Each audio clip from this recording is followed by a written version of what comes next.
is a kid finishing parents' evening in a heated discussion with his mother, saying, why does he have to study subjects he would never ever use in his life? And she will look at him blank-eyed, stifle a sigh, think for a second, and then lie. She'll say something along the lines of, you know, to get a good job you need a good degree, and these subjects will help you get a good degree. We never had this opportunity when I was younger. And he will respond, but you were young a long time ago, weren't you, Mum? And she won't reply, although what he implies makes perfect sense, that society's needs would have changed since she was 16. But she will ignore him, grip his hand more sternly, and drag him to the car.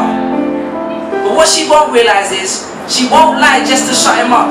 She won't ignore him because they were just returning from parents' evening and the argument in the hallway would look bad on her resume. She won't lie because she just spent the last 1 hour convincing a stern-faced teacher that she would ensure that her child studies more at home. No, she will lie simply because she does not know any better herself. Although her whole adult life she has never used or applied Pythagoras' theorem, pathetic fallacy, and still does not know the value of X, she will rely on society to tell her that her child, who has one of the sharpest minds in the school, is hyperactive, easily distracted, and wayward.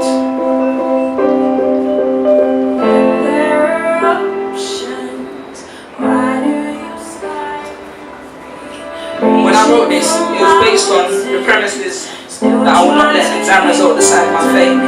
And I really wanted to encapsulate the idea that we can be whatever we want, regardless of what people think, regardless of what limitations are placed on us. Because you have the potential to be great, and only society puts you down. Exams are society's methods of telling you what you're worth. But you can't let society tell you what you are. Because it's the same society that tells you that abortion is wrong, but then looks down on teenage parents. The same society that sells products to promote natural hair, looks and smooth complexion, with the model on the box half Photoshop, has fake lashes and hair extensions.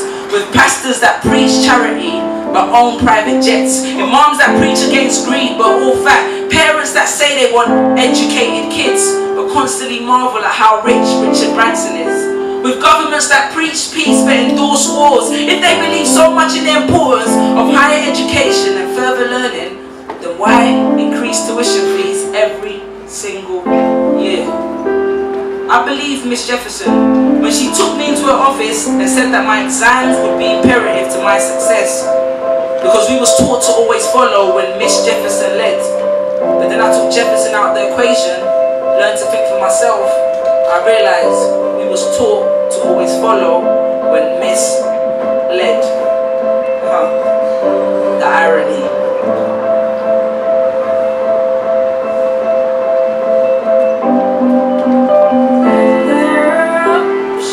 The chorus basically says, when there are options, why do you strive for me? I'm reaching for mountains, but you're still trying to hinder me. And I find so many of us growing up are encountered those situations, and I always want to impart the message that if you have a dream, just chase it. I mean, you may not get there, and you may fail, but failure is better than regrets. Listen, because they can test us with tests, but the finals are never final. Because they never prepare us for the biggest test, which is survival.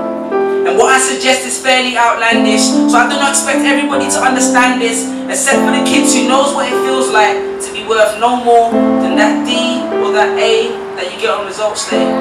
The ones whose best stories were never good enough for their English teacher, or the kid at the back of the class who thinks, why am I studying something that doesn't fuel my drive? But then when confronted with a maths problem, his eyes come alive.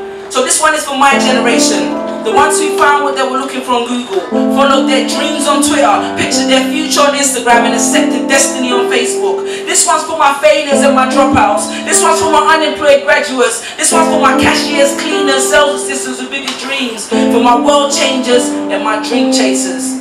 Because the purpose of this piece was not to create a debate, but to let people know that whether you're 16 or 35, 30 or 55, you should not let anyone decide your fate.